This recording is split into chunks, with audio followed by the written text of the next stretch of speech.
shipping student this summer, which we definitely encourage you to consider.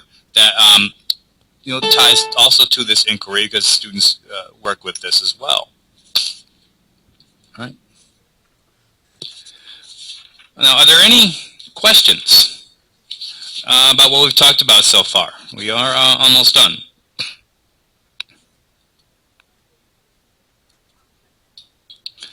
Joyce, you asked when this PowerPoint will be available on the wiki. I'm going to post the PowerPoint today. The webinar itself should be available hopefully by the end of the week, so I'm going to need to transcribe it. And it's everybody's favorite thing. Okay. Any other questions? Give you a second to process.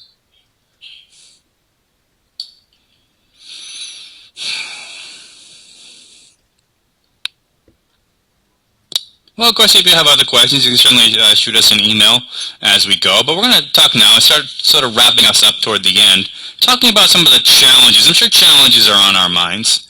All right, what are some of the challenges that we might face with this model? All right, of course, we're going to talk about the challenges, and we're going to talk about some of the solutions to these challenges, and really whether they are challenges.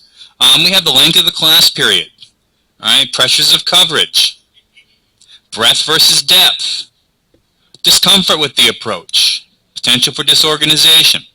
All right, and a challenge is what you make of it. All right, one thing to think about, and we're going to talk about this in a few minutes, is don't feel as though things need to be done in one class period. All right, and this also gives you a chance to collaborate across curriculum areas with other teachers, sort of deal with your time. And pressures of coverage and breadth versus depth are connected. Just as a reminder, remember, our North Carolina Essential Standards do not dictate content. Coverage should not be an issue because you're going to cover the standards. All right, we're not telling you what you have to cover, as long as you're covering those standards. Right? And inquiry lends itself very well to our standards. Our standards sort of expect that depth, right? Because you're teaching towards those generalizations. Generalizations are written for depth, right, rather than breadth. Okay, and your research questions and your projects get to that critical depth. Right, discomfort with the approach, that ultimately, and that's a reality. It just takes practice. One suggestion might be to observe somebody that uses this model.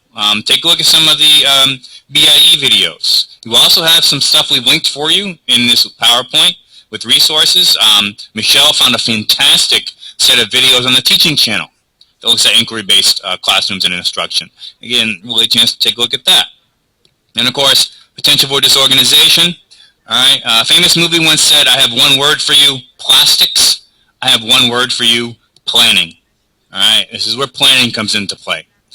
And planning is just key. But look, let's be honest, you're already doing this planning when you're crafting your units. And if you're crafting high-quality conceptual units, you're already addressing the issue with disorganization. And of course, you want to make sure your administration is also aware of the type of model that you're using as well, which will address some of those concerns you might have about disorganization. Okay, so let's go ahead and talk about some questions that you might ask. Okay, so we're going to ask ourselves, what are some questions I might ask as we plan moving forward? All right, think about, for example, do you have any rubrics and exemplars? Okay, am I using a rubric and exemplar? Should I use a rubric or exemplar? So I'm just throwing this out here for those of us that are here. Should you show exemplars to your students? All right, I'm just going to ask you to just respond. If you don't think you should show an exemplar, why not? And if you do think you should show an exemplar, what kind of exemplar should you show? I'm just going to throw this out there as well. What could be a problem with showing an exemplar for this type of model?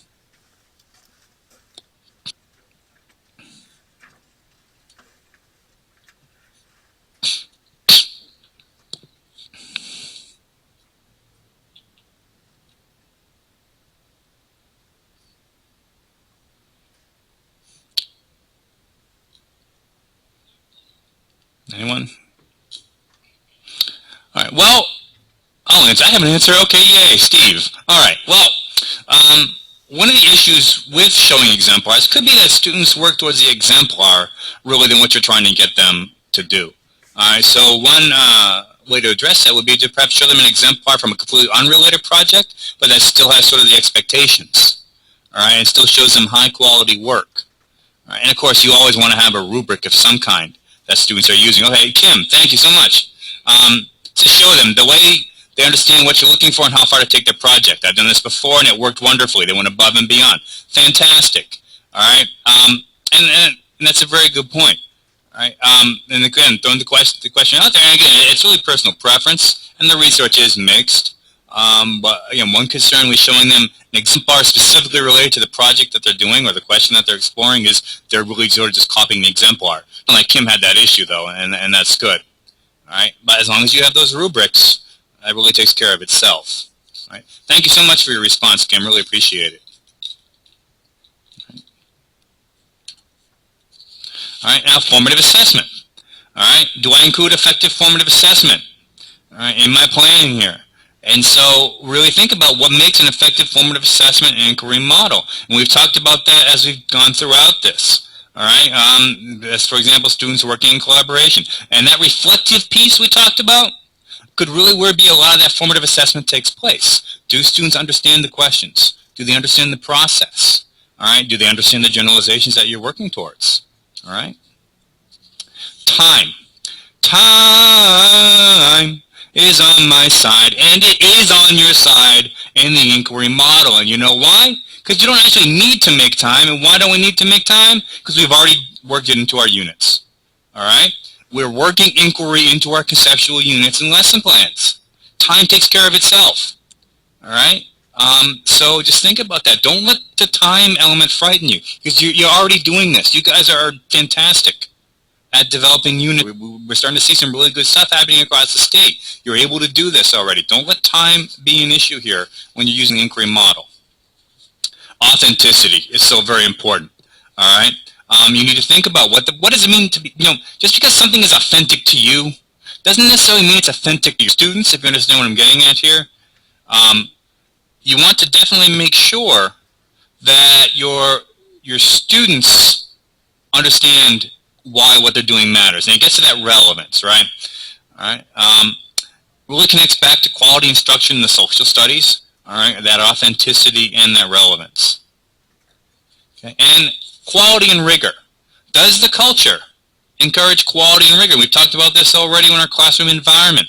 So think about how can classroom culture influence the creation, production, and outcomes within the inquiry model. And again, you guys are already doing this in your own classrooms. You've already got a rigorous quality classroom, all right? And so just think about that. Now, are there any questions as we're wrapping up? I only got one more real slide left. No more questions.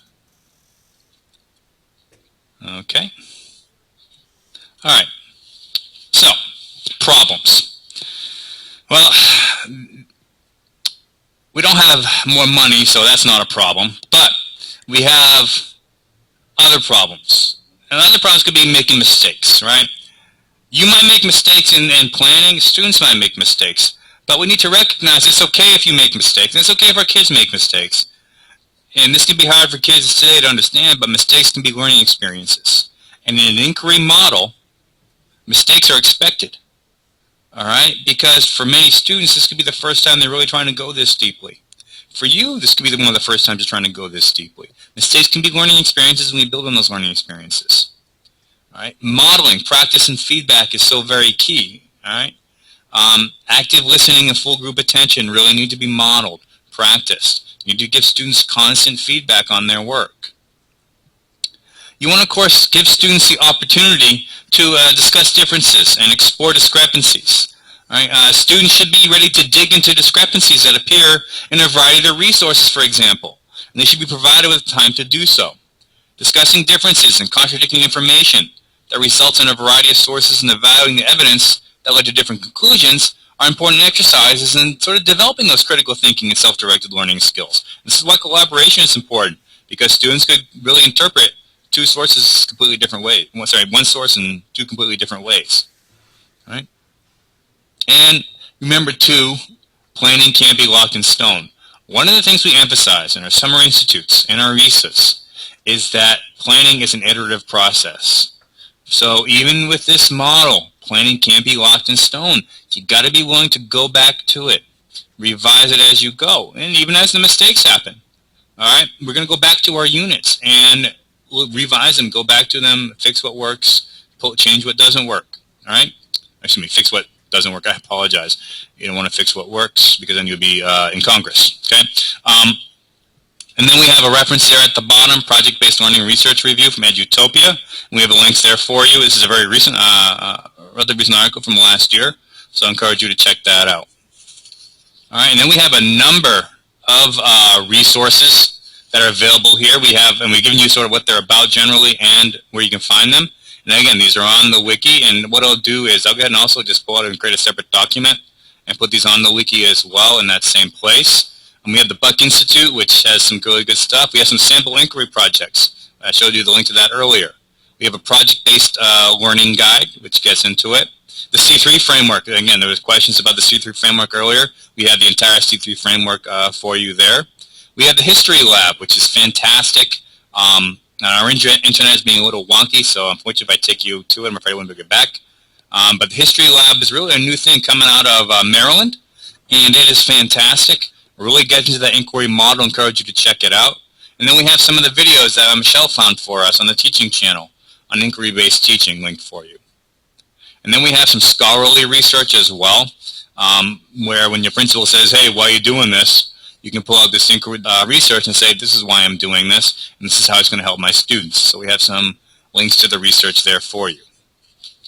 All right. Any questions or closing comments that we can help you with? Anybody that wants to share any ideas about project-based learning or problem-based learning or the inquiry model in general?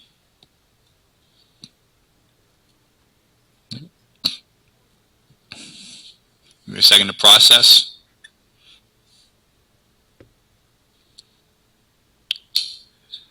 Thank you, Joyce. I appreciate you guys coming out of it. And before the question comes up, because I always do at the end of these things, information on the current final exams will be going out soon. Faye just sent out a message to our listserv that has information on some of the final exam stuff. Just wanted to go ahead and make sure folks were aware of that before any questions about it came up. And it's also provided on our wiki under the MSL page.